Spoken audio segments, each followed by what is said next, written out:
మీరు ప్రొఫెషనల్ అడ్వకేటా, కమర్షియలా, service motto? It all depends. మొత్తం త్యాగమే చేస్తామంటే త్యాగం చేస్తామని చెప్పను మురళి గారు, ఎందుకంటే నాకు కడుపు ఉంది, నాకు కుటుంబం ఉంది, బతకాలనే ఆశ ఉంది కాబట్టి. సో ఎవరికైతే పేయింగ్ కెపాసిటీ లేనటువంటి పేద ప్రజలు ఉంటారో, నిజంగా రఘునందన్ రావు మా తరఫున వచ్చి నిల్చుంటే మాకు న్యాయం జరుగుతుందని చాలామంది వచ్చి అడుగుతూ ఉంటారు. అట్లాంటి కేసులలో I don't expect anything Murali గారు. రఘునందన్ గారి పేరు షామీర్పేట ఎక్స్చేంజ్ ఆఫ్ ఫైర్ మీద మరొకసారి మారబోతుంది. ఒకసారి ఆ కేసు గురించి. సో బేసికల్గా అందులో క్రైమ్ చేసినటువంటి వాళ్ళు సిద్దిపేటకి సంబంధించినటువంటి వాళ్ళు. అక్కడ జరిగింది ఏంది?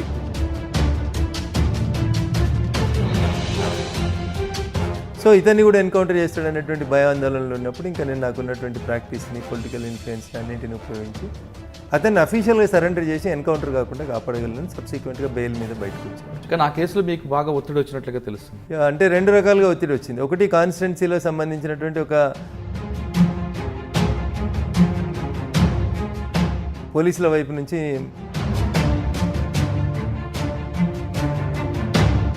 పోలీసులు కరెక్ట్గా ఎవిడెన్స్ తీసుకురావాలంటే ఏం చేయాలి? శిక్ష పడాలంటే అక్కడ మీరు బేసికల్గా మొదటి నుంచి జరగాల్సింది ఏంటంటే విట్నెస్ని అలర్ట్ చేయాలి, టీఐ పరేడ్ చేయించాలి. ముందు ముద్దాయిల్ని వాళ్ళు ఐడెంటిఫై చేసిన తర్వాత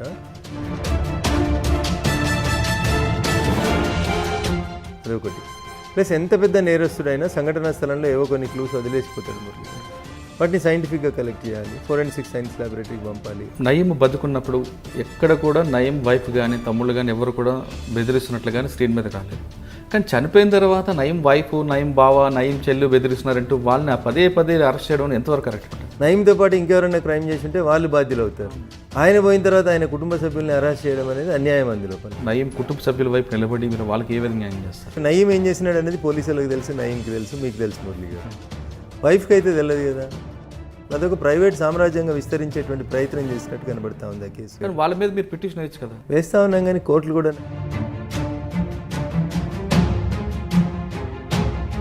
గొప్పతనం ఏంటంటే మన పీడీ కేసులన్నీ కొట్టేయడం జరిగింది హైకోర్టు. నయీం కేసు తర్వాత మీరు ఇంకా డ్రగ్స్ కేసు లోపల కూడా సినిమా ఇండస్ట్రీ మీద పలు ఆరోపణలు. బేసికల్గా అక్కడ ఇన్వెస్టిగేషన్ జరగాల్సింది.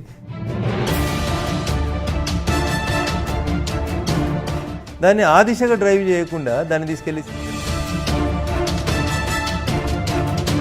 పోలీస్ స్టేషన్కి పిలిచి మీ గోర్లు ఇవ్వండి, మీ వెంట్రుకలు ఇవ్వండి, మీ రక్త నమూనాలు ఇవ్వండి అని 10వ అంతస్తులో కూర్చోబెట్టి చుట్టూ 10 మంది పోలీస్ అధికారులు నిల్చొని తీసుకునే రైట్ మీకు ఎక్కడుంది అని అడిగిన నేను మురళి గారు. అక్కడ నేను ప్రశ్నించిన. నేను కేసులో అంత హైప్ తీసుకొచ్చిన పోలీస్ ఆఫీసర్స్ అంటే ఎక్సైజ్ డిపార్ట్మెంట్ తర్వాత చార్జ్ షీట్ వేసిన అంత పెద్ద ప్రయోజనం కనిపించట్లేదు.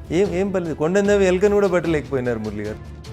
సంచలనాల కోసం కేసులు చేస్తాం, టీవీలలో బ్రేకింగ్ల కోసం, స్క్రోలింగ్ల కోసం కేసులు చేస్తామంటే ఎట్లా కుదురుతుంది మురళి గారు? కానీ వాళ్ళకి జరగాల్సిన డ్యామేజ్ ఆల్రెడీ జరిగింది కదండి. కొందరు సినిమా హీరోలు ఆందోళనకు గురైనారు, డబ్బులు ఖర్చు పెట్టుకున్నారు, రకరకాలైనటువంటి ఇబ్బందులు పడ్డారు అనేటువంటి మాట వాస్తవం మురళి గారు. దిశ కేసు సంబంధించింది మీ ఒపీనియన్ చెప్పండి. సిస్టంలో జరిగినటువంటి ఫెయిల్యూర్స్,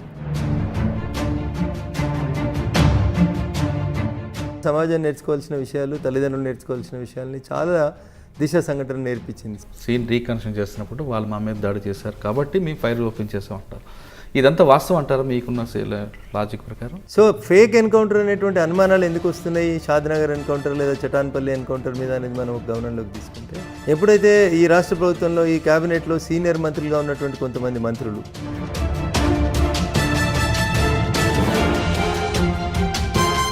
వాళ్ళ మాటలు మాట్లాడి ఉండకపోతే దిశ ఎన్కౌంటర్ గురించి ఇంత ఇష్యూ ఉండేది కాదు మురళి గారు. ముఖ్యమంత్రి గారిని మిమ్మల్ని ఎన్హెచ్ఆర్సీ లేకపోతే రేపు సుప్రీంకోర్టు ప్రశ్నించాల్సి వస్తే ఇదే చెప్తారా? అప్పుడు ముఖ్యమంత్రి గారు జైలుకి పోవాల్సి వస్తుంది, మంత్రులు జైలుకి పోవాల్సి వస్తుంది.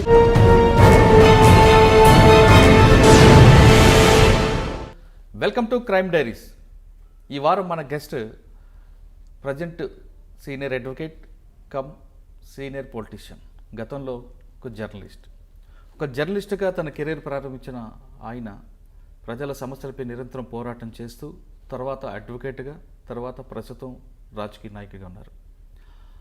పోలీసులు నిందితులను అరెస్ట్ చేసిన, ఎన్కౌంటర్ చేసిన బాధితుల మృతుల తరపున వాదిస్తూ వాళ్ళ తరపున కోర్టులో పిటిషన్ వేస్తూ వాళ్ళకి అండగా ఉంటున్న వ్యక్తి సీనియర్ క్రిమినల్ అడ్వకేట్ పేరు రఘునంద గారు. రఘునంద గారు ఎలాంటి కేసులు పట్టుకుంటారంటే సాధారణంగా పోలీస్ స్టేషన్కి వచ్చిన బాధితులు కాకుండా పోలీసులకి బాధితులు ఎవరున్నారో వాళ్ళ వైపు అండగా ఉంటారు, వాళ్ళ హక్కుల కోసం పోరాటం చేస్తుంటారు. గతంలో తీసుకుంటే నయీం కేసులో కానీ అదేవిధంగా చాలా కేసులు ఉన్నాయి. ప్రస్తుతం దిశ కేసులో సంబంధించిన నిందితుల తరపున కూడా అతను మాట్లాడుతున్నారు. అంటే దిశ కేసులో నిందితులకి ఎన్కౌంటర్ చేయడం కరెక్టా లేదా అన్న విషయాన్ని అయినట్టు తెలుసుకుందాం. రఘు గారు నమస్తే అండి. నమస్తే అండి. రఘునంద గారు, ఎక్కువగా ఎక్కడైతే ఎన్కౌంటర్లు జరుగుతాయో, ఎక్కడైతే పోలీసులపై దాడులు జరుగుతాయో, ఎక్కడైతే పోలీసులు అరెస్ట్ చేస్తారో వాళ్ళ వైపు నుంచి ఉండి వాళ్ళ హక్కుల కోసం పోరాటం చేస్తుంటారు. సాధారణంగా పోలీసులు నిందితులను అరెస్ట్ చేసినప్పుడు వాళ్ళని ఒక క్రిమినల్స్గా చూపించడం, వాళ్ళని మీడియా ముందు ఎక్స్పోజ్ చేయడం, వాళ్ళని అరెస్ట్ చేస్తుంటారు. కానీ దాని వెనకున్న స్టోరీని ఎవరు సాధారణంగా ఎక్కువ మీడియాలో కానీ జనం తెలియదు. వాళ్ళకున్న కష్టాలు, నష్టాలు, వాళ్ళకున్న బాధలు, కన్నీళ్లు చూపిస్తూ, అంటే ఎవరైతే పోలీసుల చేతిలో నిందితున్నారో వాళ్ళకి బాధితులకి అండగా ఉంటూ మీరు చాలా విషయాల్లో ఉన్నారు. ఒక నయీం కేసులు అవ్వచ్చు, చాలా కేసులు కనిపిస్తుంటాయి. అదేవిధంగా షాంబీర్పేటలో జరిగిన పోలీసులపై దాడి కేసుల్లో కూడా మీరు వాళ్ళ వైపు నిలబడి అతనికి లొంగుబాటు చేయడం కూడా జరిగింది. ఇప్పుడు లేటెస్ట్గా తీసుకుంటే దిశ కేసులో నిందితులకి ఎన్కౌంటర్ చేయడం అనేది కరెక్టా కాదా ఒకటి.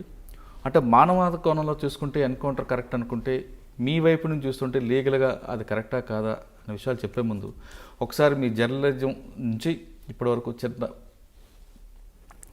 అంటే ఒక సామాన్య నిరుపేద కుటుంబం నుంచి వచ్చినటువంటి మేము అనేక కష్టాలను చూస్తూ సమాజంలో ఎదుగుతూ వచ్చిన మురళి గారు, పేద ప్రజలకు కష్టం వస్తే అండగా నిల్చోవలసినటువంటి ఈ వ్యవస్థలో, అది పోలీస్ వ్యవస్థనా, న్యాయ వ్యవస్థనా, రాజకీయ వ్యవస్థనా, ఏ వ్యవస్థ కూడా పేదోడి కష్టాన్ని పట్టించుకోలేనటువంటి పరిస్థితులు, అమాయకులైనటువంటి రైతులు పడుతున్న ఇబ్బందులు, సామాన్యుడైనటువంటి తెలంగాణ ప్రజానికానికి కలుగుతున్నటువంటి ఇబ్బందుల్ని గమనంలోకి తీసుకున్నప్పుడు ఒక దశలో పోలీస్ కావాలని, ఒక దశలో వకీల్ కావాలని, ఒక దశలో రాజకీయ నాయకుడు అయితేనే ఎక్కువ సెక్షన్ ఆఫ్ పీపుల్కి న్యాయం చేస్తామేమో అనేటువంటి ఆశతోటి రకరకాలైనటువంటి వృత్తుల్ని మారుస్తూ చివరికి రాజకీయమే నా వృత్తిగా సెటిల్ అయినప్పటికీ కూడా ఇప్పటికీ పలు దఫాలుగా మీరు అడిగినప్పుడు అనేక కేసులలో ఒక అడ్వకేట్గా ఉండి కొంతవరకు అక్కడ బాధిత కుటుంబాలకి న్యాయం చేయాలనేటువంటి ఒక ఆలోచన ఉంది. అన్ని చోట్లలో పోలీసులు తప్ప, అన్ని చోట్లలో పోలీసులు రైటా అంటే పోలీసులలో కూడా మంచి వాళ్ళు ఉన్నారు మురళి గారు, చెడ్డ వాళ్ళు కూడా ఉన్నారు. సో దిశ ఎన్కౌంటర్ జరిగినటువంటి మొదటి 1-2 రోజులలో ప్రజల నుంచి వచ్చినటువంటి ఉత్సాహం, స్పందన చూస్తే ఈ దేశంలో ఏదో వ్యవస్థలు విఫలం చెందుతూ ఉన్నాయి, వ్యవస్థలు విఫలమైనాయి కాబట్టి ప్రజలలో ఒక రకమైనటువంటి ఆవేదన, ఆవేశం వస్తూ ఉంది. ప్రజలందరూ కూడా ఈ వ్యవస్థల్ని సరి చేయడానికి ఎన్కౌంటరే సరైంది అనేది భావించినారు అనేటువంటి ఒక మెసేజ్ని అటు మీడియా కానీ అక్కడ జరిగినటువంటి సంఘటనలు బట్టి కానీ మనం గమనించి విషయం వెళ్ళే ముందు మీరు గతంలో చేసిన కేసుల గురించి ఒకసారి డిస్కస్ చేద్దాం. మీరు జర్నలిస్ట్గా ఉన్నప్పుడు రాసిన పటాన్చేరులో పారిశ్రామిక వాడల మీద జరిగిన విషయంతో పాటు మీరు అడ్వకేట్. ఇప్పుడు అక్కడ నేను మొదటి నుంచి కూడా మురళి గారు చిన్న కుటుంబం నుంచి వచ్చిన కాబట్టి మానవతా హృదయంతో స్పందించడం కొంచెం అలవాటు అయింది. ఈనాడు రిపోర్టర్గా నేను పనిచేసేటప్పుడు మురళి గారు ఒక చిన్న సంఘటన చెప్తాను మీకు, హృదయ విదారకరమైనటువంటి సంఘటన. పటాన్చేరు అంటేనే కాలుష్యానికి కాసారంగా మారింది. మీరు చూసారు, పోచారం అనేటువంటి ఒక గ్రామంలో ఒక తల్లికి 14 సార్లు అబార్షన్లు అయినాయి మురళి గారు. ఏంది అంటే ఆ గ్రామం, పోచారం అనే గ్రామం నక్కవాగు తలాపునే ఉంటుంది. ప్రతి పరిశ్రమ విడుదల చేసినటువంటి రసాయనాలన్నీ నక్కవాగులో లోపలికి పర్కులేట్ అయ్యి భూమి లోపలికి, అసలు ఆ పోచారం అనేటువంటి విలేజ్ లోపల జనజీవనం అతలాకుతలమైనప్పుడు నక్కవాగు గురించి సంబంధించినటువంటి అనేక public interest litigation petitions move చేస్తే నాడు జస్టిస్ జీవన్ రెడ్డి గారు చెప్తారు, పటాన్చెరులో ఉన్నటువంటి నక్కవాగు చచ్చిపోయింది అన్నారు. అంటే దాని నీరు దేనికి ఉపయోగకరం కాదు అన్నారు. ఇంకో దశ లోపల సుదర్శన్ రెడ్డి గారు అనుకుంటే దాన్ని మినీ చెర్నోబిల్గా డిక్లేర్ చేసినటువంటి పరిస్థితి వచ్చింది పటాన్చెరుకి. సుప్రీంకోర్టే జోక్యం చేసుకొని పటాన్చెరు చుట్టూ ఉన్నటువంటి కొన్ని గ్రామాలకి ఉచితంగా రక్షిత మంచినీరు ఇవ్వాలని చెప్పి ఆర్డర్ ఇచ్చేటువంటి పరిస్థితికి వచ్చింది. సో అట్లా కాలుష్యానికి వ్యతిరేకంగా మొదలైనటువంటి మా పంచాయతీ పేద ప్రజలకు అనుకూలంగా ఉండేటువంటి అనేక సమస్యల్ని పోరాడాల్సి వచ్చింది. రామచంద్రపురం మండలం బండ్లగూడ అని ఇంకో గ్రామం ఉంటుంది మురళి గారు. ఏ బ్లూ బేబీ ఈజ్ బార్న్. జనరల్గా మనిషి ఎందుకు ఇట్లా ఉంటాడు, మనిషి రక్తం ఎందుకు ఎర్రగా ఉంటుంది అంటే హీమోగ్లోబిన్ ఉంటే, బ్లడ్లో హీమోగ్లోబిన్ ఉంటుంది కాబట్టి మనిషి రక్తం ఎరుపుగా ఉంటుంది మురళి గారు. కానీ బండ్లగూడలో ఒక తల్లికి పుట్టినటువంటి బిడ్డ నీలి రక్తంతో పుట్టింది. సో కొద్ది రోజులకే చనిపోయింది పాప. దాని మీద జరిగినటువంటి ప్రయోగాలలో తెలిసింది ఏంటంటే ఆ పాప రక్తంలో హీమోగ్లోబిన్ ప్లేస్ లోపల సీసం అక్యుములేట్ అయింది, లెడ్ వచ్చింది. ఎక్కడి నుంచి వచ్చింది లెడ్? బండ్లగూడ చుట్టుపక్కల ఉన్నటువంటి మనుషులందరూ రక్తం శాంపిల్స్ తీసుకొని చూస్తుంటే వారి బ్లడ్ లోపల లెడ్ పర్సెంటేజ్ పెరుగుతుంది అనేది సైంటిస్టులు గమనించినారు. ఎక్కడి నుంచి వచ్చింది? ఆ చుట్టుపక్కల ఉన్నటువంటి కెమికల్ కంపెనీస్ అన్ని యాసిడ్స్ని వాడి, స్టీల్ ఇండస్ట్రీస్ అన్ని యాసిడ్తో కడిగి స్టీల్ని ప్యూరిఫై చేస్తున్న పరిణామ క్రమంలో యాసిడ్ని భూమిలోకి పర్క్యులేట్ చేస్తే దానిలోంచి ఆ చుట్టుపక్కల ఉన్న బోర్ల ద్వారా వచ్చిన నీళ్ళల్లో అట్లా బ్లూ బేబీస్ బార్న్. సో ఇట్లా సమాజంలో ఉన్నటువంటి చిన్న చిన్న పోరాడాల్సినటువంటి సెక్షన్స్ తరఫున మాట్లాడాల్సి వచ్చినప్పుడు మాట్లాడడం మొదలుపెట్టినటువంటి నా నేచర్లో ఒక రకమైనటువంటి తిరుగుబాటుతనం, మొండితనం, గట్టిగా కొట్లాడాలనేటువంటి నేచర్ వచ్చింది. మీరు చెప్పినటువంటి షామీర్పేట ఎన్కౌంటర్ లోపల అదే ఒక రకమైనటువంటి కేసు. అంటే జర్నలిస్ట్గా మీరు ఉన్నప్పుడు మీరు చెప్పిన సమస్య మీద పోరాటం చేస్తున్న రఘునంద్ గారు అడ్వకేట్గా ఎందుకు మారాలనుకున్నారు? అప్పటికే కుటుంబ నేపథ్యం చిన్న వ్యవసాయ కుటుంబం. నా తర్వాత తమ్ముడు వకాలత్ చదవాలని ఒక ఇంట్రెస్ట్లో ఉండే. తమ్ముడి కోసం అని చెప్పి నేను ఎంట్రన్స్ ఎగ్జామ్స్కి ప్రిపేర్ అయ్యి రాసాం. ఇద్దరం కలిసి రాసాం. ఇద్దరికి ర్యాంక్ వచ్చింది, సీట్ వచ్చింది. సరే ఇద్దరం కలిసి చదివితే బాగుంటుందేమో అనే ఉద్దేశంతో అటువైపు అడుగులు వేసాం. తర్వాత దాది ఒక మంచి వృత్తి, చాలామందికి న్యాయం చేయడానికి అవకాశం ఉంది. చాలామంది భయపడతారు పోలీసు వాళ్ళని చూస్తే, కానీ చట్టం తెలియకపోవడం వల్లనే ఈ భయాలు వస్తూ ఉన్నాయి. చట్టాన్ని ఇంకొంచెం కామన్ మ్యాన్కి తీసుకెళ్లాలని అనుకున్నప్పుడు లీగల్ లిటరసీ క్యాంపులు, రకరకాలైనటువంటి అవేర్నెస్ క్యాంప్స్ కోసం వకాలత్లో జాయిన్ అయ్యాం. రిపోర్టర్గా చేసినా, అడ్వకేట్గా చేసినా, ఏది చేసినా జన బాహల్యం కోసం, జనం కోసం, జనంలో అవేర్నెస్ కోసమే పనిచేస్తూ వచ్చినటువంటి పరిణామక్రమం. సో క్రిమినల్ సైడ్ ప్రాక్టీస్లోకి వచ్చిన తర్వాత ఈ రాష్ట్రంలో సంచలనం చెందిన అనేక క్రిమినల్ కేసులు. అంటే ఫస్ట్ కేసు ఒకటి చెప్పండి. నేను చేసిన మొట్టమొదటి మర్డర్ కేసు రామచంద్రపురంలో చెరువు కట్ట, ఒకటి రాయసముద్రం అనే ఒక చెరువు కట్ట ఉంటుంది మురళి గారు. ఇద్దరు ఫ్రెండ్స్ కలిసి సాయంత్రం 4 గంటలకి మూడు బీర్ బాటిల్ తెచ్చుకుంటారు. 2 బీర్ బాటిల్ ఇద్దరు తాగిన తర్వాత 3వ బీర్ బాటిల్ ఎవరు తాగాలనే పంచాయతీ వచ్చినప్పుడు అంతకుముందే తాగిన బీర్ బాటిల్తో కలిసి ఇంకొక మిత్రుని పొడి చేస్తాడు పగలగొట్టేసి. That is my first criminal murder case in 1998 if I'm not wrong. So అప్పటికే చాలామంది భయపట్టించినారు, ఏందిరా అట్లాంటి కేసులు చేస్తా ఉన్నావు, ప్రాక్టీస్లోకి వచ్చిన తొలి రోజులలోనే ఇట్లాంటి సెన్సేషనల్ కేసులు చేస్తే మనకి ఇబ్బంది అవుతుంది అని చెప్పి చాలామంది మిత్రులు చాలా భయపట్టించారు. అది ప్రాక్టీస్కి వచ్చిన తొలి రోజులు. అప్పటి నుంచి కూడా నాకు ఏదైనా ఛాలెంజ్గా తీసుకోవడం, మొండిగా పనిచేయడం ఇష్టం కాబట్టి అక్కడ నుంచి స్టార్ట్ అయిన కేసులో మీరు అక్యూజ్డ్ వైపు ఉన్నారా? అక్యూజ్డ్ వైపు. అంటే అక్యూజ్డ్ ఏ విధంగా బయట తీసుకొచ్చారు? ఇంకా అదేముంటుంది సార్, పోలీస్ ఇన్వెస్టిగేషన్స్ ఎట్లుంటాయి మీకు తెలియదే ఉంటుంది మురళి గారు. 100 పనొత్తిళ్ళు ఉంటాయి వాళ్ళకి. శవం అక్కడే ఉంటుంది, శవం తీసుకొస్తారు, బాటిల్ తీసుకొస్తే బండ తీసుకురారు. అక్కడ ఫోరెన్సిక్ సైన్స్ ల్యాబొరేటరీకి పంపాల్సిన అంశాలు అనేకం ఉంటాయి. మన పోలీసింగ్కి, మన ఇన్వెస్టిగేషన్కి, ఇతర దేశాల్లోని ఇన్వెస్టిగేషన్కి నేను మొదటి నుంచి కూడా చెప్తుంది అది ఒకటే మురళి గారు. ఒక ఎఫ్ఐఆర్ రిజిస్టర్ అయితే ఛార్జ్షీట్ ఫైల్ చేసేదాకా ఆ ఐఓకి వేరే డ్యూటీ ఇవ్వద్దు అనేది నా వాదన, నా విజ్ఞప్తి, నా డిమాండ్ కూడా. ఎందుకంటే ఒక్కొక్క క్రైమ్లో ఒక్కొక్క రకమైనటువంటి ఇన్వెస్టిగేషన్ చేయాలి మురళి గారు. ఏదైనా ఒక మేజర్ క్రైమ్ జరిగింది అనుకోరి, గంట సేపు కాగానే మీడియా వస్తుంది, పొలిటికల్ లీడర్లు వస్తారు, మాబ్ గ్యాదరింగ్ వస్తుంది, వేల మంది జమ అవుతారు, మీకు సీన్ డిస్టర్బ్ అయిపోతుంది. సీన్లో మీరు ప్రతి సీన్ లోపల కూడా ఇప్పుడు ఆడ మర్డర్ జరిగింది, శవం ఆడబడింది, ఓడు కత్తితోటి పొడుస్తాడు, ఓడు బాటిల్తోటి పడి పెనుగులాట అవుతుంది, అక్కడ రకరకాలైనటువంటి సంఘటనలు జరిగిన తర్వాత ఒక హత్య జరుగుతుంది. కింద పడినటువంటి కంట్రోల్ ఎర్త్ అంటే బ్లడ్తో సహా, మట్టితో సహా, కత్తి, వెంట్రుకలు, గోర్లు, శరీర ముక్కలు ప్రతిదీ కలెక్ట్ చేయాలి. వేల మంది మాబ్ జాయిన్ అయిన తర్వాత సీన్ ఎట్లా కంట్రోల్లో ఉంటుంది అంటారు మురళి గారు. అక్కడ మొదలవుతుంది కష్టం ఇన్వెస్టిగేటింగ్. చేసుకుని ఫస్ట్ కేసులో ఎలాగా బయట తీసుకొచ్చారు? సో దాని లోపల అంటే సర్కమ్స్టెన్షియల్ ఎవిడెన్సెస్ని పోలీసు వాళ్ళు ప్రాపర్గా లింకప్ చేయలేకపోయినారు. Because it is an open place, చెరువు కట్ట, సాయంత్రం 5:30-6 గంటల ప్రాంతంలో జరిగినటువంటి సంఘటన. ఆ సమయం లోపల అక్కడ దాన్ని లింకప్ చేయడానికి ఎవిడెన్స్. ఒకడు ఇంకొకరిని చంపేశాడు. 2 దోస్తులు కలిసి 3 బీర్ సీసాలు తెచ్చుకున్నారు. ఎవిడెన్స్ ఏం లేదు, ఏముంటుంది చెప్పండి, అన్లెస్ అంటే ఆయనే కన్ఫెషన్ తప్ప. ఆయనంతలో ఆయనే మళ్ళీ పోలీసు వాళ్ళకి నేనే చంపేశానని అడ్మిట్ అయ్యాడనే ఒక నేరస్తుని అంగీకారం తప్ప అది చెల్లదు కదా. Confession made before A police officer is inadmissible. So అక్కడ ఆ రికవరీ చేసినటువంటి బీర్ బాటిల్ ముక్క మీద ఫింగర్ ప్రింట్స్ తీసుకోవడం, ఇట్లాంటివన్నీ సైంటిఫిక్ ఎవిడెన్స్ తీసుకోవడానికి ఒక అవకాశం ఉండే. But scene was disturbed. Police could not be in a position to collect that beer bottle or evidence, fingerprints లేవు. సో వీళ్ళిద్దరు ఫ్రెండ్స్ అనేది అందరు సాక్ష్యం చెప్తా ఉన్నారు.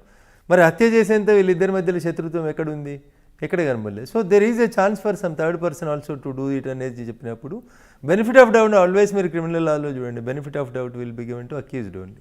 సో అట్లా ఆ నేరస్తుని నేను బయటికి తీసుకొచ్చాను. అప్పటి నుంచి కాన్ఫిడెన్స్ లెవెల్స్ పెరిగిపోయినాయి. సో క్రిమినల్ సైడ్ మనం ఏం చేసినా గెలవగలుగుతాం అనేటువంటి ఒక ఆసక్తి పెరిగిపోయింది. దాని తర్వాత ఏ కేసులు వచ్చాయి? ఇంకా ఆ తర్వాత అన్ని సంగారెడ్డి, మా మెదక్ జిల్లా కేంద్రం లోపల వచ్చినటువంటి అనేకమైనటువంటి కేసులలో శివంస్ దగ్గర ఫైరింగ్ అయి పారిపోయిండని ఒక నక్సలైట్ నాయకుడు నందు అని వచ్చి ఉండే, జనశక్తికి సంబంధించిన నక్సల్, అతని కేసుతోటి మొదలుకుంటే ఇట్లా మా జిల్లా లోపల కానీ రాష్ట్రం కేసు గురించి ఒకసారి చెప్పండి. మీరు గుర్తుండాలి, కోర్టులో ప్రొడ్యూస్ చేయడానికి నందు ఎలియాస్ మోహన్ రెడ్డి అని ఒకతన్ని తీసుకెళ్తూ ఉంటారు. అతను జనశక్తిలో సింపథైజర్గా పనిచేస్తూ ఉన్నారు. కోర్టులో ప్రొడ్యూస్ చేయడానికి పోతే శివంస ప్రాంతం లోపల పోలీస్ జీబులోంచి వెనకాల నుంచి దూకి పారిపోయే ప్రయత్నం చేసినాడని, పబ్లిక్ ప్లేస్లో ఫైరింగ్ అయింది, తిరిగి పట్టుకున్నారని, అట్లా చాలా కేసులు పెట్టారు అతని మీద, జనశక్తికి సంబంధించిన ఒక దళ నాయకుడు. సో ఆ కేసు లోపల కూడా ఏం ఎవిడెన్సెస్ ప్రాపర్గా కలెక్ట్ చేయలేకపోయినారు. మా మెదక్ జిల్లా రకరకాల ఓపెన్గా జరిగిన ఇష్యూలో కూడా పోలీసు ఇన్వాల్వ్మెంట్ కాలేదు అక్కడ. నేను అదే చెప్తా ఉన్నా మురళి గారు, పోలీసులకు ఉండేటువంటి పనొత్తిడే ఇక్కడ మనకి మాలాంటి అడ్వకేట్లకు ఉపయోగపడుతుంది. మీకు ఐఓ చేయాల్సినటువంటి ఇన్వెస్టిగేషన్ లోపల ఆయనకు ఉండదు. పొద్దున్న లేవగానే రోడ్డు మీద యాక్సిడెంట్ అవుతుంది, ఈ ఎఫ్ఐఆర్ ఎవరో ఎస్ఐకో లేకపోతే కానిస్టేబుల్కో రైటర్కో ఇచ్చేస్తాడు, ఇంకో కేసులో వెళ్ళిపోతాడు. సో ఈ కేసులో మొత్తం ఎవిడెన్సెస్ కలెక్ట్ చేయాలంటే ఆయన ఒక 10 గంటలు ఆ కేసుని ఆలోచించాల్సి ఉంటుంది. సో ఈ డోంట్ ఫైండ్ టైం. 10 గంటల సంగతి దేవుడు ఎరుగు మీకు. ఈ ఫోను ఆ ఫోను, ఈ రోడ్ యాక్సిడెంట్, ఆ ఎమ్మెల్యే వచ్చిండు, ఆ మంత్రి వచ్చిండు, ఈడ గొడవ అయింది, ఆడ దొమ్మి అయింది, ఈడ హౌస్ బ్రేక్ అయింది, పరిగెడుతూనే ఉంటారు. రోజు 10 ఎఫ్ఐఆర్లు నమోదవుతున్నటువంటి పోలీస్ స్టేషన్లో మీకు పోలీసుల నుంచి న్యాయం జరుగుతుందని ఎట్లా ఎక్స్పెక్ట్ చేస్తారు చెప్పండి? అన్లెస్ అండ్ అంటిల్ దాని వెనకాల ఏదో పెద్ద ప్రెషర్ ఉంది, గొడవ అవుతుంది, కంపల్సరీ బాగా రాయాలి అన్నప్పుడు ఒక పీపీని పిలుచుకోనో, పీపీ ఒపీనియన్ తీసుకునో, 4 సీనియర్ ఆఫీసర్లను తీసుకునో 4 కేసులు చేస్తున్నారు. లేకపోతే మీకు భారతదేశంలో కన్విక్షన్ రేట్ ఎంత ఉంది మురళి గారు చెప్పారు? సిబిఐ లాంటి గొప్ప ఏజెన్సీ చేస్తే కూడా not even 5% there is a conviction. సరే మరి వ్యవస్థల మీద నమ్మకం ఎట్లుంటుంది, ప్రజలకు విశ్వాసం ఎట్లుంటుంది?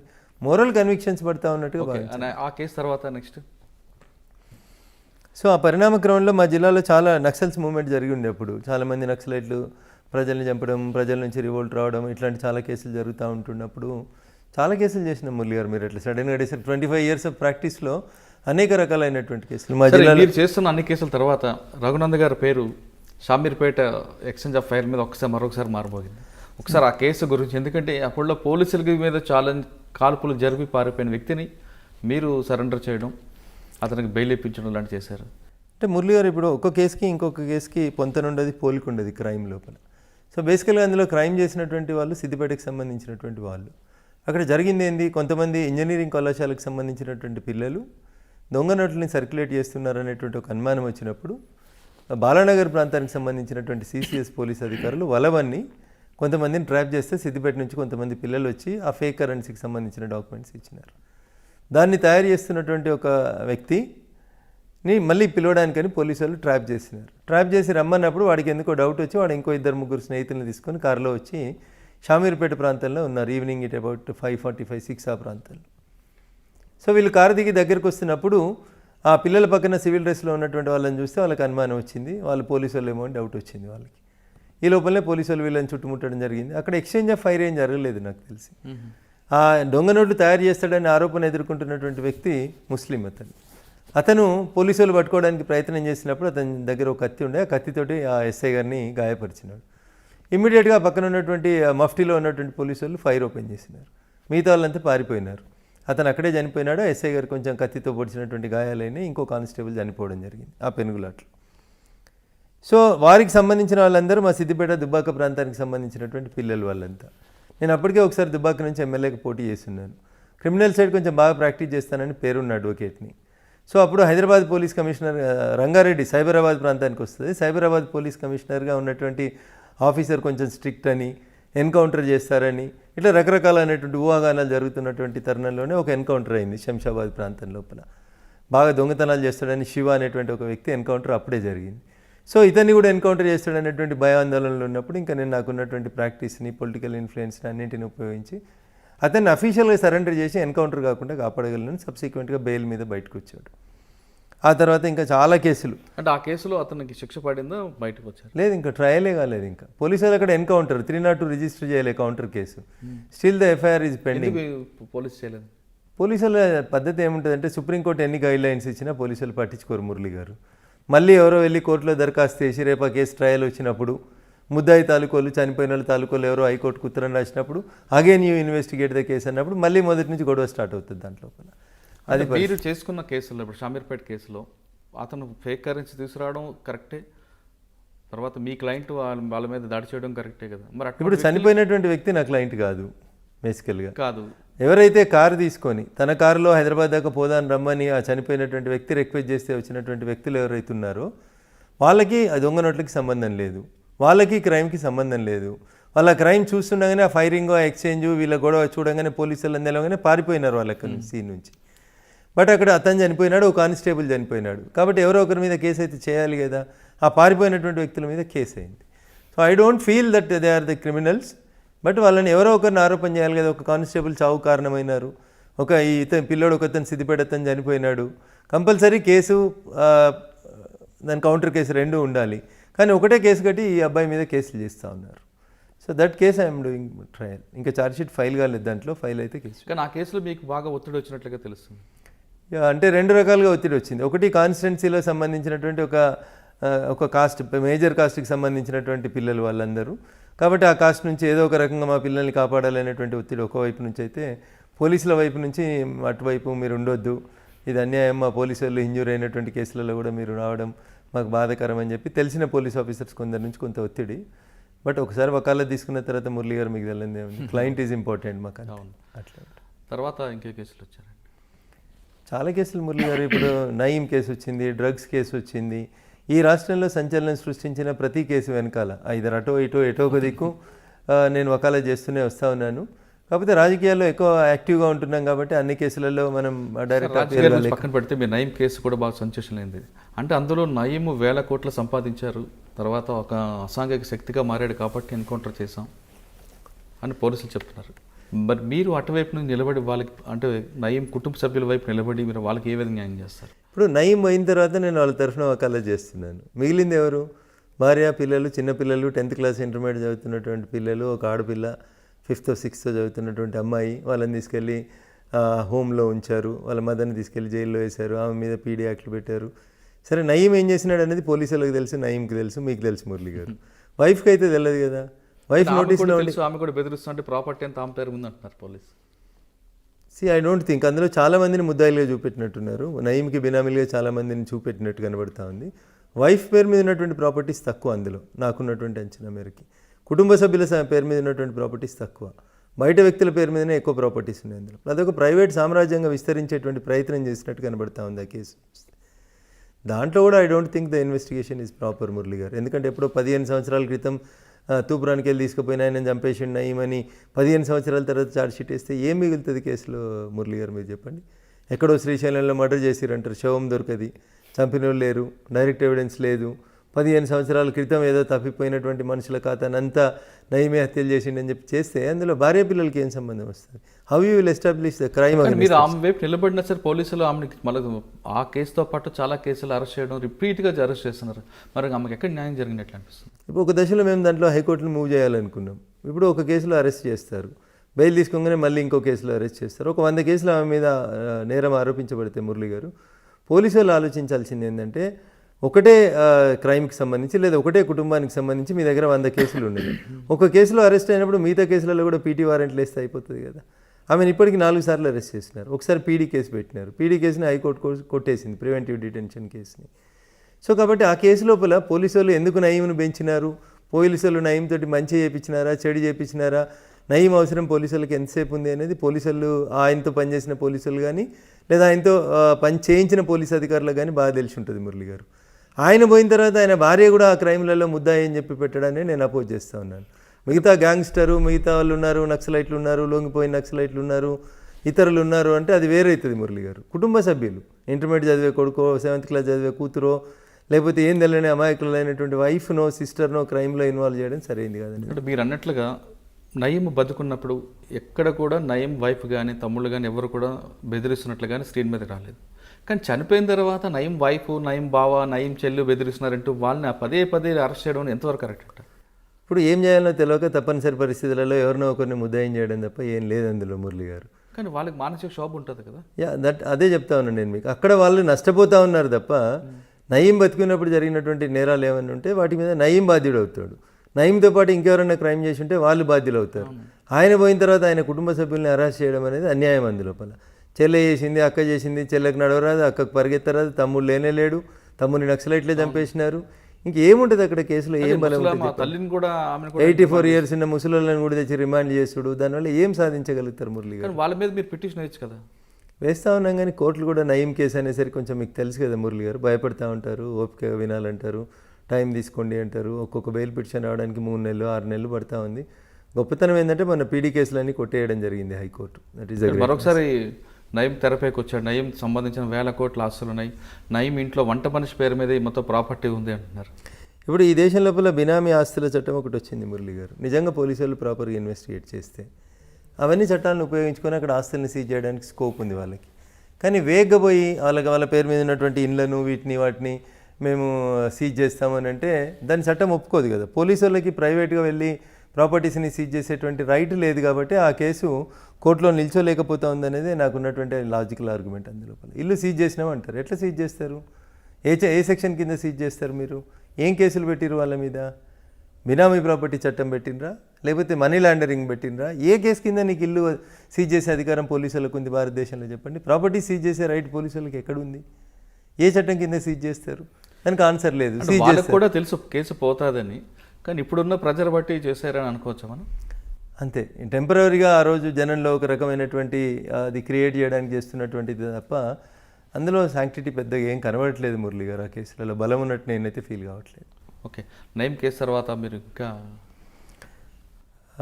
డ్రగ్స్ కేసుకు వచ్చినప్పుడు మీరు చూసినారు, డ్రగ్స్ కేసు లోపల కూడా సినిమా ఇండస్ట్రీ మీద పలు ఆరోపణలు. బేసికల్గా అక్కడ ఇన్వెస్టిగేషన్ జరగాల్సింది స్కూళ్ళలో చిన్నపిల్లలకి డ్రగ్స్ ఎట్లా వచ్చినాయి అనేది ఇన్వెస్టిగేట్ చేయాల్సిన కేసుని దాన్ని తీసుకెళ్ళి ఎవరో సినిమా వాళ్ళు సప్లై చేసారని, సినిమాకి వెళ్ళి నిర్మాతలకి వెళ్ళి హీరోలకి వెళ్ళి హీరోయిన్లు, దాన్ని ఏదో సంచలనమైనటువంటి కేసుగా డైవర్ట్ చేసేటువంటి ప్రయత్నం చేసారు తప్ప మొదట మనకు అనుమానం వచ్చింది మీడియాలో వచ్చింది ఎక్కడ వచ్చింది?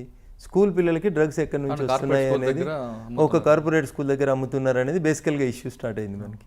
దాన్ని ఆ దిశగా డ్రైవ్ చేయకుండా దాన్ని తీసుకెళ్ళి సినిమా ఇండస్ట్రీకి లింక్ చేసి, సినిమా ఇండస్ట్రీలో కొంతమంది పెద్దవాళ్ళకి లింక్ చేసి దాని ద్వారా ఏదో చేసుకున్నారని, డబ్బులు పెద్ద మొత్తంలో చేసినాయని, ఇట్లాంటి వాటిల్లో అక్కడ కూడా నేను అపోజ్ చేసింది ఎప్పుడు మురళి గారు, పోలీస్ స్టేషన్కి పిలిచి మీ గోర్లు ఇవ్వండి, మీ వెంట్రుకలు ఇవ్వండి, మీ రక్త నమూనాలు ఇవ్వండి అని 10వ అంతస్తులో కూర్చోబెట్టి చుట్టూ 10 మంది పోలీస్ అధికారులు నిల్చొని తీసుకునే రైట్ మీకు ఎక్కడుంది అని అడిగిన నేను మురళి గారు. అక్కడ నేను ప్రశ్నించిన, నేను పోలీసులు తప్పు చేసినప్పుడు సార్ మీరు చేస్తుంది తప్పు అని అంటున్నా నేను, అంతకుమించి మీరు ఇన్వెస్టిగేషన్ చేయొద్దని నేను ఎప్పుడు చెప్పలేదు. ఏ చట్ట ప్రకారం నువ్వు అది తీసుకుంటున్నావు, హెయిర్ తీసుకోవాలని నువ్వు అనుకున్నావు, సో ఈ గివ్ హిమ్ ఏ నోటీస్, ఆయనకు నోటీస్ ఈ ప్రొసీజర్ ఏం చెప్పింది, కోర్టు ప్రొసీజర్ ప్రకారం unless and until drunk and డ్రైవ్లో తప్ప మిమ్మల్ని తీసుకెళ్ళి టెస్ట్ చేయించి మిమ్మల్ని మీ శరీరంలోంచి ఆల్కహాల్ ఉందా లేదా అని చెప్పి టెస్ట్ చేసేటువంటి పరిస్థితి మీకు డ్రంక్ అండ్ డ్రైవ్ కేసులలో మినహా పోలీసు వాళ్ళకి మీ శరీరంలోంచి ఒక భాగం తీసుకొని పోయే అధికారం ఎక్కడిది? గోర్లు ఎక్కడికి వెళ్ళి తీసుకుంటారు, వెంట్రుకలు ఎట్లా తీసుకుంటారు? తీసుకోమని నీకు చట్టం చెప్తే ఏ చట్ట ప్రకారం తీసుకుంటున్నావో నాకు నోటీస్ ఇవ్వమని అడిగాను నేను. సో అక్కడి నుంచి ఈ మొండితనం, ఈ గొడవలు స్టార్ట్ అవుతున్నట్టు కనబడుతుంటుంది మురళి గారు. దాంట్లో కూడా హైకోర్టు అదే చెప్పింది, మేము కేసు ఫైల్ చేసిన తర్వాతనే మీరు ఎవరిని పిలిచినా వాళ్ళ కాన్సెంట్ లేకుండా వాళ్ళ శరీరంలోని ఏ పార్ట్ కూడా తీసుకోవద్దు అని చెప్పింది. అది నేచురల్ జస్టిస్ మురళి గారు. అది అక్కడే గొడవ స్టార్ట్ ఆ కేసులో అంత హైప్ తీసుకొచ్చిన పోలీస్ ఆఫీసర్స్ అంటే ఎక్సైజ్ డిపార్ట్మెంట్ తర్వాత చార్జ్ షీట్ వేసిన అంత పెద్ద ప్రయోజనం కనిపించట్లేదు.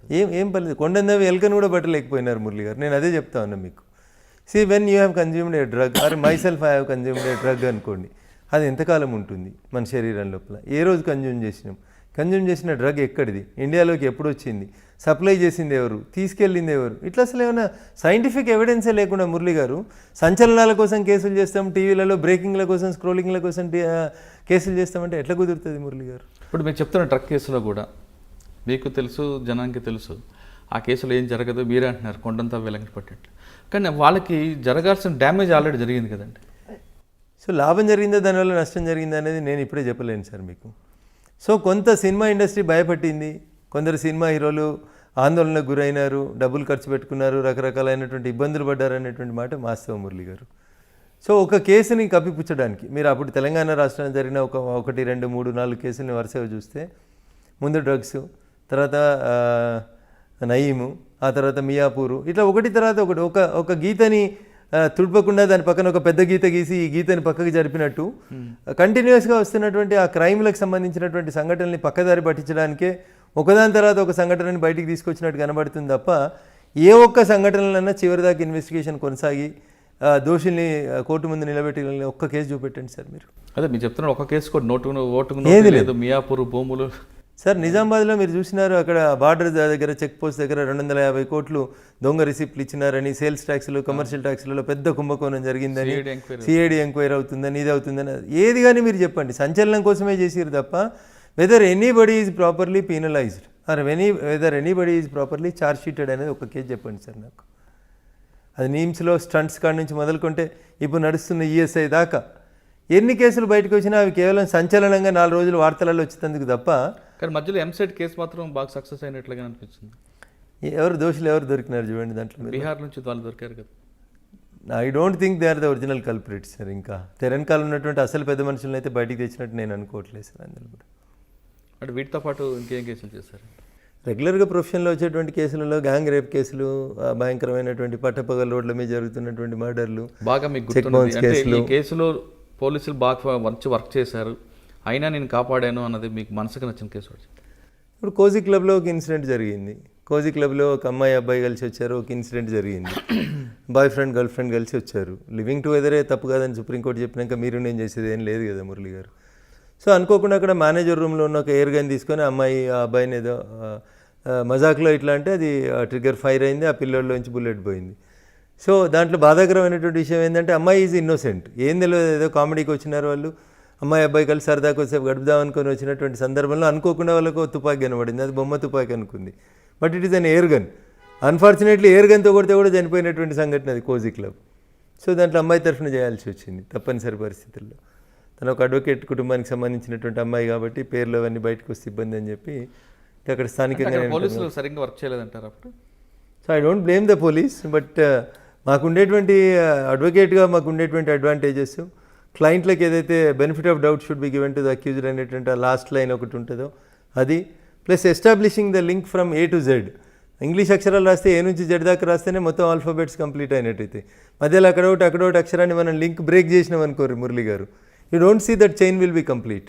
అట్లా బ్రేక్ చేస్తాం. 302 పెట్టడంతో పాటు ఎఫ్ఎస్ఎల్ పంపడం, లోకల్గా అన్ని ఎవిడెన్స్ తీసుకొచ్చారు. సంఘటన జరిగిన తర్వాత ఫస్ట్ పోలీసు వెళ్ళడం, మీడియా కూడా దూరం పెట్టడం, అది ప్రాపర్గా జరిగిందని అనుకుంటున్నాం. మరి కానీ ఎక్కడ బ్రేక్ దొరికింది? నేను అదే చెప్తా ఉన్నాను సార్, ఇన్వెస్టిగేషన్లో మాకు చాలా లాక్యునెస్ దొరుకుతాయి సార్. Not one issue. ఆ కేసు లోపల మనం సంఘటన స్థలాల్లో వాళ్ళు వెళ్ళి రూమ్ బుక్ చేసుకున్న దగ్గర నుంచి మొదలుకుంటే, రూమ్ బుక్ చేసి ఉండాలి కదా ఫస్ట్, మనం కోజీ క్లబ్లో మనం ఒక రూమ్ తీసుకున్నట్టు ఉండాలి కదా. అక్కడ నుంచి మొదలుకుంటే అక్కడ ఉన్న వాచ్మెన్ దగ్గర నుంచి అసలు ఎయిర్ గన్ ఎక్కడిది, ఎయిర్ గన్లో పెల్లెట్ ఎక్కడిది, 100 ఇష్యూస్ ఉన్నాయి సార్ అందులోపల. అంతా టెక్నికల్ ఎవిడెన్స్. పేరు మార్చి తీసుకున్నట్టుగా తెలుస్తుంది. లేదు సార్, లేదు, వాళ్ళ పేరు మీద తీసుకున్నారు.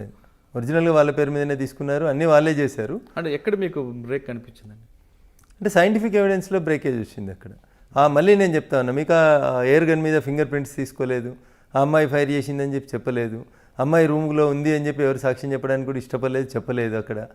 సో ఇవన్నీ సో మెనీ ఇష్యూస్. వాళ్ళ పేరెంట్స్ కూడా కోర్టుకి ప్రతిసారి కంప్లైంట్ చేసేవాళ్ళు, చనిపోయిన అబ్బాయి వాళ్ళ పేరెంట్స్, అమ్మాయి చంపలేదు వేరే వాళ్ళు చంపినారు, ఆ కేసుని ఆ దిశలో ఇన్వెస్టిగేట్ చేయండి అనేది వాళ్ళు రకరకాల కంప్లైంట్స్ పెడుతూ వచ్చినారు. ఫ్యామిలీ ఒకవైపు రావడం కూడా ప్లస్ అవుతుంది అంతే కదా. ఆరోపణ అంతా వాళ్ళు వేరే వాళ్ళ మీదకి పోతుంది. అసలు నా కొడుకు అమ్మాయి ఎవరో తెలియదు, అమ్మాయికి చంపాల్సిన అవసరం ఏమొచ్చింది, నా కొడుకుని చంపిన వాళ్ళు వేరే వాళ్ళు, పోలీసు వాళ్ళు కావాలని ఎవరు అమాయకురాలైనటువంటి అమ్మాయి మీద పెడుతున్నారు. This is the version of the parents of the diseased. So అట్లా కొంత నాకు మోరల్గా సపోర్ట్ దొరికింది ఆ కేసు లోపల. ఓకే, వాటి తర్వాత ఇంకా మంచి కేసులు చెప్పండి. అన్నీ మంచి అంటే వినడానికి అందరికీ ఇబ్బంది కలిగించే కేసులాగానే ఉంటాయి మురళి గారు. ఒకటి చెప్పండి. సో మాకు ప్రొఫెషన్ పరంగా ఇంట్రెస్టింగ్గా అనిపిస్తూ ఉంటాయి, కానీ మిగతా అన్నీ అదర్వైజ్ కొంచెం ఇబ్బందికరమైనటువంటి కేసులే. సమాజంలో పేరున్నటువంటి వ్యక్తులకు సంబంధించినటువంటి కేసులు, ఇంకా వాళ్ళ కుటుంబాలు వాళ్ళ పేర్లు చెప్పడం వల్ల కొంత కుటుంబాల పేర్లు చెప్పకుండా ఇన్సిడెంట్ చెప్పేస్తే మీకు వచ్చేస్తుంది అది ఎవరు ఏంది అనేది. అది కాకుండా అంటే పోలీసు వైఫల్యం ఎక్కడ కనపడుతుంది? మీరు ఇందాక ఫస్ట్లో మాట చాలా కేసులు. ఇప్పుడు ఒక ప్రముఖ టీవీ ఛానల్కి సంబంధించినటువంటి యజమాని ఒక రోడ్డు ప్రమాదంలో చనిపోయిందని, హత్య చేసిరని రకరకాలైనటువంటి ఇష్యూస్ విన్నారు మీరు. దాంట్లో ఏం జరిగింది మళ్ళీ మీకు ఫైనల్గా వచ్చేసరికి? ఆంధ్రప్రదేశ్ పోలీసు వాళ్ళు ఏం చేసారు, తెలంగాణ పోలీసు వాళ్ళు ఏం చేసిండ్రు, అసలు నిందితులు ఎవరు, ఎవరిని తీసుకొచ్చినారు, ఎప్పుడు వచ్చింది, అది కూడా మీరు గమనించినారు. ఒక టీవీ ఛానల్ యజమానికి సంబంధించినటువంటి కేసులు ఇట్లా చాలా కేసులు. జూబ్లీహిల్స్లో మర్డర్ చేసి తీసుకొచ్చి నందిగామలో పడేయడంతో ఆంధ్రప్రదేశ్ పోలీసులు తెలంగాణకు షిఫ్ట్ చేశారు. ఇప్పుడు ప్రాపర్ ఇన్వెస్టిగేషన్ జరుగుతుంది అనుకోవచ్చు కదా? జరిగిందనే అనుకుందాం, but we have our own interest in that case కాబట్టి రకరకాలైనటువంటి ఆరోపణలు అంటే చాలా కేసులు మురళి గారు. దీనికి అన్నిటికీ మూల కారణం I don't want to blame the system of police, only the issue వాళ్ళకి సరైనంత సమయం ఇవ్వట్లేదు వ్యవస్థ. ఒక పోలీస్ అధికారికి కన్విక్షన్ రావాలనుకుంటే సీనియర్ అడ్వకేట్గా, మీరు క్రిమినల్ అడ్వకేట్గా చెప్పండి, మీరు చేసిన అన్ని కేసుల్లో పోలీస్ లూప్ హోల్స్ ఎక్కడ ఉన్నాయో అది పట్టుకొని మీరు వాళ్ళకి అక్యూజ్కి మీకు సపోర్ట్ చేస్తున్నారు. కానీ అక్కడ అన్యాయం చేశాడు అనే విషయం మీకు తెలుసు, కానీ మీకున్న రైట్స్ ప్రకారం మీరు వెళ్తున్నారు. అంటే ఆధారం లేనప్పుడు ఏం చేస్తారు మురళి? చేస్తారు, కానీ పోలీసు ఏం చేస్తే కన్విక్షన్ రేట్ పెరుగుతుంది? సో ఒక అధికారికి ఒకటే కేసు ఇవ్వాలి. ఒక ఎగ్జాంపుల్ కేసుతో చెప్పండి. అదే ఎగ్జాంపుల్తో ఏదైనా ఒక కేసు జరిగింది అనుకోండి, ఒక హత్య లేదా ఒక మానభంగం లేదా ఇంకొక గ్యాంగ్ రేపు లేదా ఒక ఫామ్ హౌస్ మీద, ఆ మధ్యలో మీరు సైబరాబాద్ చుట్టుపక్కల రంగారెడ్డి జిల్లా, ఉమ్మడి జిల్లా ఉన్నప్పుడు చూసిరు మీరు, అవుట్స్కట్స్లో ఉన్నటువంటి ఫామ్లలో దొంగతనానికి వచ్చి ఆ ఫామ్లలో పనిచేస్తున్నటువంటి సర్వెంట్స్ని మర్డర్ ఫర్ గెయిన్ చేయడము, లేదా అక్కడ ఎవరైనా ఆడపిల్లలు కొంచెం చిన్న పిల్లలు కనబడితే రేప్స్ చేయడము, ఇట్లాంటి కేసులు జరిగినాయి. మా దగ్గర సదాశివపేట దగ్గర ఒక కేసు జరిగింది సార్. అట్లాంటి కేసు తల్లి కూతురు అందరినీ రేప్ చేయడము, ఒకరి ముందు ఒకరిని రేప్ చేయడము, అట్లా మానవత్వం లేకుండా జరిగినటువంటి ఒక సంఘటన జరిగింది. అట్లా ఒక 5-6 ఇన్సిడెంట్లు జరిగిన తర్వాత మీరు బాచ్పల్లి ప్రాంతంలో ఒక ఎన్కౌంటర్ జరిగింది, మీకు గుర్తుండాలి. తెల్లవారుజాము సురేంద్రబాబు గారు సురేంద్రబాబు గారు అప్పుడు కమిషనర్గాను రంగారెడ్డి రంగారెడ్డి ఎస్పీగా ఉన్నప్పుడు ఒక 5 డెకాయిటర్స్ని కొట్టేసినారు. సో ఆ తర్వాత కొంతకాలం మళ్ళీ ఈ ఫామ్ హౌస్ డెకాయిటీలు, ఈ గ్యాంగులు కొన్ని ఆగినట్టు కనబడుతూ ఉంటాయి. ఇప్పుడు మీకు మా ఏరియాలో ముత్తూట్ ఫైనాన్స్ దొంగతనాలు, యూకో బ్యాంక్ అని ఒక బ్యాంక్ని పట్టపగలు దోసినారు, 32 లక్షలు దోసుకుపోయినారు పట్టపగలు పటాన్చేరులో. ఆ యూకో బ్యాంక్ కేసు చేసినాం మేము. ముత్తూట్ ఫైనాన్స్ కేసెస్లో కిలోలు బంగారం తీసుకుపోతా ఉన్నారు పగటిపూట వచ్చి. మీరు చెప్తున్న ఫస్ట్ కేసులో యూకో బ్యాంక్ కేసులో మీ కేసు బ్రేక్ కావడానికి అసలు ఎంతకాలం పట్టిందో తెలుసా మురళి గారు? చిన్న పిల్లలు, నాట్ ఈవెన్ 25 ఏజ్ గ్రూప్ ఉన్న 4 పిల్లలు కలిసి చేసినటువంటి ఒక క్రైమ్ను బ్రేక్ చేయడానికి పోలీసులకు అసలు ఏం అర్థం కానటువంటి పరిస్థితి. కిలోల బంగారం పోయింది అందులోపల. అసలు ఆ లాకర్లో ఉన్నటువంటి మొత్తం కస్టమర్స్ పెట్టుకున్నటువంటి బంగారం సంచులు ఎత్తుకొని పోయినారు వాళ్ళు అందులో పోలీసులు కూడా ఆరోపణలు ఎదుర్కొన్నారు. మొత్తం రికవరీ చేసినారు, కానీ కొంత బంగారమే కోర్టులో పెట్టినారు, మిగతా అంతా ఏదో పంచుకున్నారు. ఇట్లా రకరకాలైనటువంటి ఆరోపణలు వచ్చినటువంటి సందర్భం చూసినాం. అట్లాంటి కేసులలో కూడా there is no scientific evidence. ఇప్పుడు మీరు చెప్తున్న ఫస్ట్ కేసులో వాచపల్లి దగ్గర జరిగిన ఎన్కౌంటర్లో, ఆ కేసులో వాళ్ళకి ఏ విధంగా మీరు బయట తీసుకొచ్చారు? ఆ కేసు చేయలేదు నేను, సదాశివపేట గ్యాంగ్ రేప్ ఒకటి చేయడం జరిగింది. ఓకే, అంటే సదాశివపేట గ్యాంగ్ రేప్ కేసుల్లో పోలీసులు కరెక్ట్గా ఎవిడెన్స్ తీసుకురావాలంటే ఏం చేయాలండి? సైంటిఫిక్ ఎవిడెన్స్ మురళి గారు, నేను మళ్ళీ చెప్తా ఉన్నాను. ఒక గ్యాంగ్ రేప్ కానీ ఒక మర్డర్ కానీ జరిగినప్పుడు దాంట్లో మీరు మొత్తం డిపెండ్ అవ్వాల్సింది ఆ ఎవిడెన్స్ ఉండదు సార్. ప్రతి క్రైమ్కి మీకు ఎవరు చూసి చెప్తారు? మీకు మర్డర్ జరుగుతున్నప్పుడు ఎవరు చూస్తారు? నేను కత్తితో పొడుస్తున్నాను చూడండి, కెమెరాలో పెట్టుకొని ఫోటోలు తీయండి ఎవరు స్కోప్ ఇవ్వరు కదా. ఇప్పుడు డెకాయిటీలు జరుగుతూ ఉన్నాయి ఫామ్ హౌజులలో. ఏం జరుగుతుంది మురళి గారు? అప్పుడు రాత్రిపూట చీకటి, వెలుతురు ఉండదు, వాళ్ళు ముఖాలకు ముసుగులు వేసుకొని వస్తారు. How you will identify the criminals? Rape జరుగుతుంది ఒక లేడీ మీద, 5-6 ఉంటారు దొంగతనానికి వచ్చిన వాళ్ళు బలవంతంగా అటు ఇటు కాళ్ళు చేతులు కట్టేసి రేప్ చేస్తారు. సో ఎట్లా గుర్తుపడతారు మీరు? అది గుర్తుపట్టాలంటే ఏం చేయాలి? వాళ్ళకి శిక్ష పడాలంటే అక్కడ మీరు బేసికల్గా మొదటి నుంచి జరగాల్సింది ఏంటంటే విట్నెస్ని అలర్ట్ చేయాలి, టీఐ పరేడ్ చేయించాలి. ముందు ముద్దాయిల్ని వాళ్ళు ఐడెంటిఫై చేసిన తర్వాత జైల్లో వీళ్ళు ఉన్నప్పుడు టీఐ పరేడ్ అని చేపిస్తారు. సరే మరి చీకట్లో చూసినావు కదా, వెలుతురు లేదు కదా, ఎట్లా గుర్తుపట్టినావు? 100 ప్రశ్నలు వస్తాయి మురళి గారు అక్కడ. సో ఎప్పుడు చీకట్లోనే జరిగాయి సంఘటనలు. వీళ్ళు ఓవర్ కాన్ఫిడెన్స్ అంతా అయిపోయిన తర్వాత వెళ్ళేప్పుడు లైట్లు వేయడము, చూడడము, వాళ్ళు ఒక 2-3 గంటలు అక్కడ గడుపుతారు కాబట్టి you can identify the accused, అదొకటి. ప్లస్ ఎంత పెద్ద నేరస్తుడైనా సంఘటనా స్థలంలో ఏవో కొన్ని క్లూస్ వదిలేసిపోతాడు మురళి గారు. వాటిని సైంటిఫిక్గా కలెక్ట్ చేయాలి, ఫోరెన్సిక్ సైన్స్ ల్యాబొరేటరీకి పంపాలి. రేప్ జరిగినప్పుడు విక్టిమ్ని విక్టిమ్ క్లోత్స్ ఏంది, చినిగిపోయినాయా, బాగున్నాయా, అమ్మాయి ఎట్లుంది, వెంటనే తనని ఫస్ట్ మెడికల్ ఎయిడ్కి తీసుకెళ్లడము, అక్కడ అమ్మాయిని ఒక సీనియర్ గైనకాలజిస్ట్ చెకప్ చేయడము, ఆమె శరీరం మీద ఉన్నటువంటి ఫారిన్ బాడీస్, వెంట్రుకలు కానీ, గోర్ల ఘాట్లు కానీ, లేకపోతే ఇతరత్ర రక్తము, సెమెన్, స్పర్మ్స్, ఇట్లా చాలా చూడాల్సి ఉంటాయి. ఇవేవి కూడా మనకి అక్కడ స్కోప్ దొరకదు సార్. అక్కడ ఈ ఇన్సిడెంట్ జరిగిందని తెలంగాణ చుట్టాలందరూ వస్తారు, స్నానం చేయమంటారు, బట్టలు మారమంటారు, ఇట్లా వీళ్ళ టెన్షన్లో వీళ్ళు ఉంటారు. పోలీసులు వచ్చి మన హాస్పిటల్ తీసుకుపోయేసరికి ఇక్కడ సీన్ అంతా డిస్టర్బ్ అయిపోతుంది, సైంటిఫిక్ ఎవిడెన్స్ అంతా డిస్టర్బ్ అయిపోతుంది. అమ్మాయి స్నానం చేస్తుంది, బట్టలు మార్చుకుంటుంది, బట్టలు ఉతికేస్తుంది, ఇట్లా రకరకాల ఇన్సిడెంట్స్ జరుగుతాయి. కొన్నిసార్లు same day next day incident బయటికి రాదు, 2-3 రోజుల తర్వాత బయటకు వస్తుంది. అప్పటికల్లా సీన్ ఎక్కడికక్కడ క్లీన్ అయిపోయి ఉంటుంది. Then how you will collect the evidence? These are all the issues in front of the police. ఇప్పుడు మీరు అన్నట్లుగా సంఘటన జరిగినప్పుడు అదే రోజు సంబంధించిన ఎవిడెన్స్ అంతా కూడా కోర్టుకు ప్రొడ్యూస్ చేస్తే అంటే పోలీస్ గ్యాదర్ చేస్తే శిక్ష పడుతుంది అంటారు. ఛాన్సెస్ కొన్నిసార్లు మీరు అన్నట్లుగా నెక్స్ట్ డే స్నానం చేసో లేదంటే ఇంకోటి జరగచ్చు. మరి కొంతమంది రేపు జరిగిన వారం రోజుల తర్వాత పోలీస్ కంప్లైంట్ ఇస్తుంటారు. మరి అటువంటి సమయంలో ఏం అది కష్టమే సార్. ఇంకా అది అమ్మాయి చెప్పేటువంటి ఎవిడెన్స్ని బేస్ చేసుకునే పోతుంది తప్ప దాంట్లో you don't find any evidence, scientific evidence దొరకదు సార్. దీంట్లో 2 ప్రాబ్లమ్స్ వస్తాయి. మెజారిటీ రేప్ కేసులు ఎందుకు లేట్గా బయటకు వస్తున్నాయి అంటే ఇంట్లో తెలిసిన తర్వాత, గొడవలు అయిన తర్వాత బయటకు వస్తున్నాయి మురళి గారు. లేకపోతే అసలు బయట చెప్పుకోవడానికి ఏ ఆడపిల్ల కూడా ఇష్టపడతలేదు. అక్కడ బేసికల్ పరువు పోతుందని, కుటుంబము, అమ్మ నాన్న ఏమనుకుంటారో అని, దాని ఫలితంగా ఆత్మహత్య చేసుకోవాల్సి వస్తుందని, ఇట్లా చాలా రకాలైన కుటుంబం మొత్తం పరువు పోతుందని, మళ్ళీ రేపు ఈ అమ్మాయికి పెళ్లి కాదని, రకరకాలైనటువంటి సమస్యల వల్ల ఉంటాయి.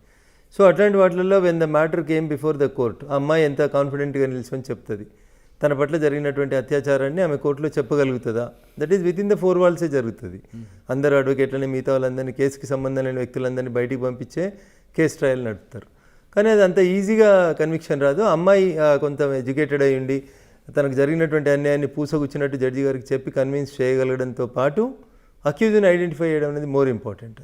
అది డే లైట్లో జరిగిందా, చీకట్లో జరిగిందా, ఎట్లా గుర్తుపట్టినామని చెప్పడానికి మనకు ఒక స్కోప్ ఉండాలి.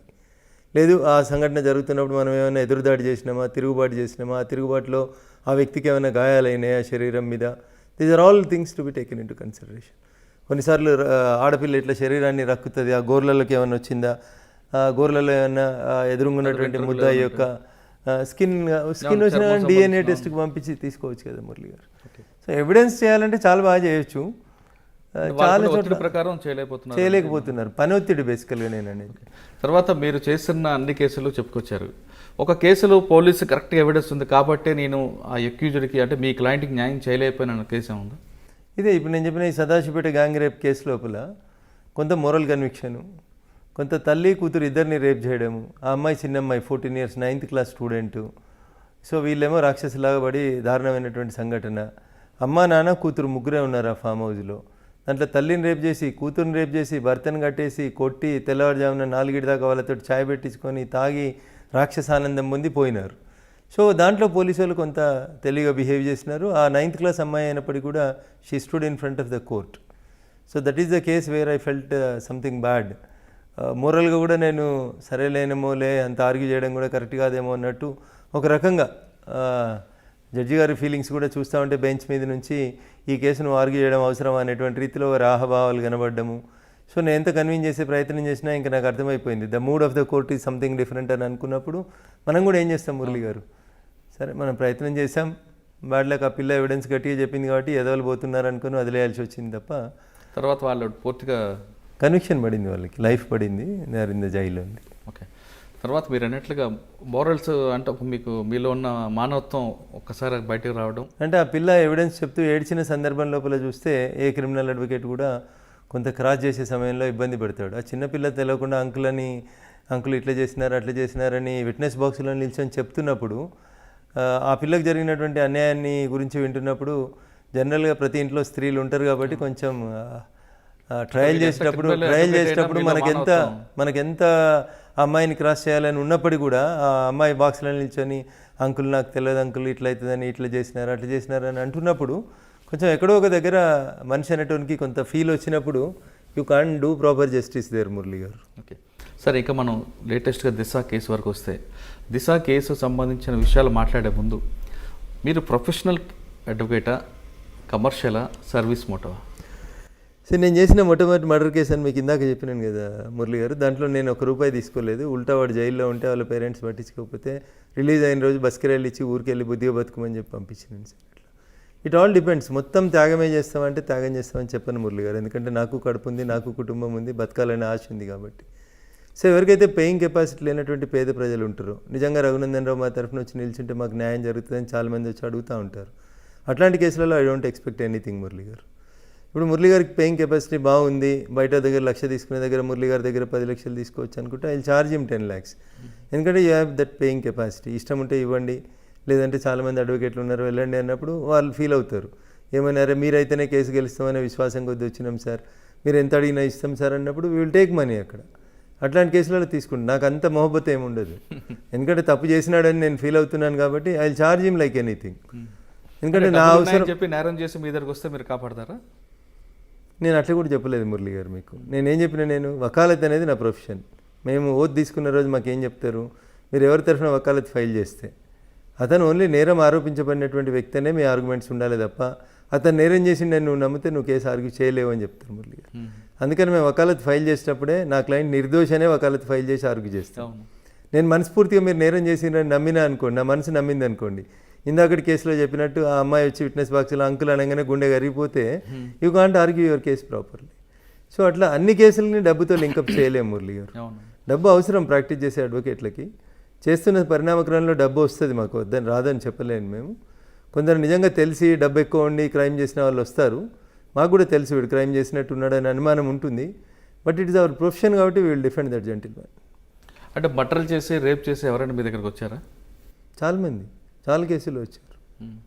సరెండర్ చేయండి అన్న పోలీసు వాళ్ళు కొడతారు, కొంచెం దెబ్బలు దాక్కుండా చూడండి అని అట్లా. ఇప్పుడు మీరు చెప్పిన షామీర్పేట ఎన్కౌంటర్ దగ్గర నుంచి మొదలుకుంటే చాలా కేసులలో వాళ్ళకు కాన్ఫిడెన్స్ అన్నట్టు, రఘునందన్ రావు దగ్గర పోతే దెబ్బలు పడకుండా, ఎన్కౌంటర్ కాకుండా మనల్ని కాపాడుతాడు అనేటువంటి ఒక విశ్వాసం ఉంటుంది. కానీ అటువంటి విశ్వాసం వాళ్ళలో నమ్మకం పెరిగింది కొద్ది క్రైమ్ రేట్ పెరుగుతుందని కూడా వాదన ఉందండి. సో ఆయన ఎవరు ఎంకరేజ్డ్ క్రైమ్ మురళి గారు? నా దగ్గరకు వచ్చినటువంటి క్లయింట్లను మీరు అందరినీ చూడండి, తర్వాత కేసు అయిపోయిన తర్వాత అయినా వాళ్ళని కొంచెం మార్చి సమాజానికి ఉపయోగపడే రీతిలోనే డైవర్ట్ చేస్తా ఉన్నాను తప్ప బాబు నీ దగ్గర 10 లక్షలు ఉన్నాయా, ఇంకో మర్డర్ చేసి రాబో నేను కాపాడుతాను ఎప్పుడు చెప్పను నేను ఎవరికి. సో నీకు భార్య ఉంది, ఒక కూతురు ఉంది, ఒక కొడుకున్నాడు, నీకు లైఫ్ పడ్డది అనుకో, ఇప్పుడు నీ ఏజ్ ఎంత, నీ కూతురు ఏజ్ ఎంత, ఇవన్నీ ఆలోచించుకో. సరే క్షణికావేశంలో చేసినావు, ఈ తప్పులోంచి నేను బయటికి తీసుకొస్తాను, but it should not be your profession అని నేను చెప్పేంతవరకు చెప్తాను మురళి గారు. సో మారే వాళ్ళు మారుతారు, మారని వాళ్ళు కత్తి పట్టినప్పుడు కత్తికే, తుపాకీ పట్టినప్పుడు తుపాకీ అన్నట్టు బలైపోతూనే ఉంటారు వాళ్ళు. వాళ్ళని మనం ఏం చేయాల్సిన అవసరం లేదు మురళి. అలాగే మీ క్లయింట్లు ఎవరైనా బలైపోయిన పోతూనే ఉంటారు చాలా మంది. ఇంకా ఎవరొక్కరిని చెప్పండి, ఇంక పేర్లు వద్దులేండి మురళి గారు. నేను చెప్తున్నాను కదా, కత్తి పట్టినోడు కత్తికే పోతాడు. అదే ఇప్పుడు 307 ఉందనుకోండి మురళి గారు, నేను మిమ్మల్ని పొడిచాను, 4 గాయాలైనాయి, మీకు మీ అదృష్టం బాగుంది, మీరు బతికి వచ్చారు, రేపు మీకు నా మీద రివెంజ్ తీసుకోవాలని ఉంటుంది కదా. ఏదో ఒక రోజు సమయం కోసం ఎదురు చూస్తుంటారు కదా. నా బలహీన క్షణంలో నేను మీకు దొరికినప్పుడు మీరు చంపేసిపోతారు నన్ను. సో అట్లే జరుగుతూ ఉన్నాయి చాలా క్రిమినల్ కేసులలో. సంవత్సరాలు ఎవిడెన్సెస్ పెండింగ్ అవుతుంటే కోర్టుకు వస్తున్నప్పుడు అవకాశం కోసం ఎదురు చూస్తున్నారు, కొట్టేస్తున్నారు. సో దట్ ఈస్ మెర్సిలెస్ అనిపిస్తుంది, బట్ తప్పదు ఇంకా. ఓకే, ఇప్పుడు మనం లేటెస్ట్గా జరుగుతున్న కేసు గురించి వస్తామంటే దిశ కేసులో అంత దారుణంగా ఆ 4 వ్యక్తులు అత్యాచారం చేసి హత్య చేయడం అన్నది మొత్తం ప్రపంచం అంతా తప్పుపట్టింది. ఫస్ట్ ఆ దిశ కేసు సంబంధించింది మీ ఒపీనియన్ చెప్పండి.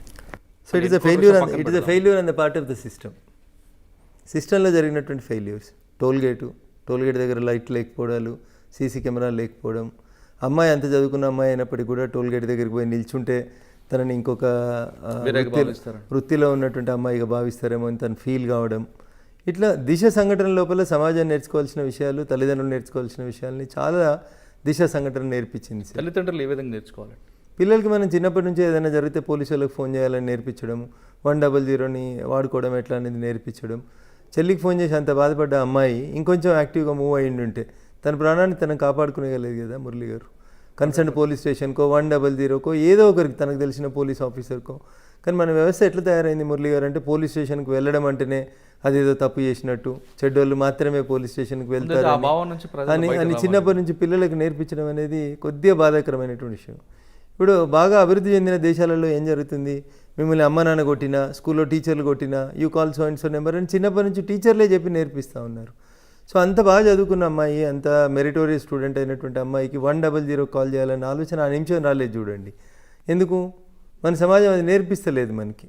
ఆడపిల్ల అంటే తల్లిదండ్రుల పక్కనే ఉండాలి, తల్లిదండ్రులకే చెప్పుకోవాలి తప్ప పోలీసు వాళ్ళకి చెప్పుకోవద్దు అనేటువంటి ఆ ఫీల్లో ఉంటున్నామేమో మనం అనేది ఒకటి ఆలోచించాలి, మన కరికులం ఆలోచించాలి.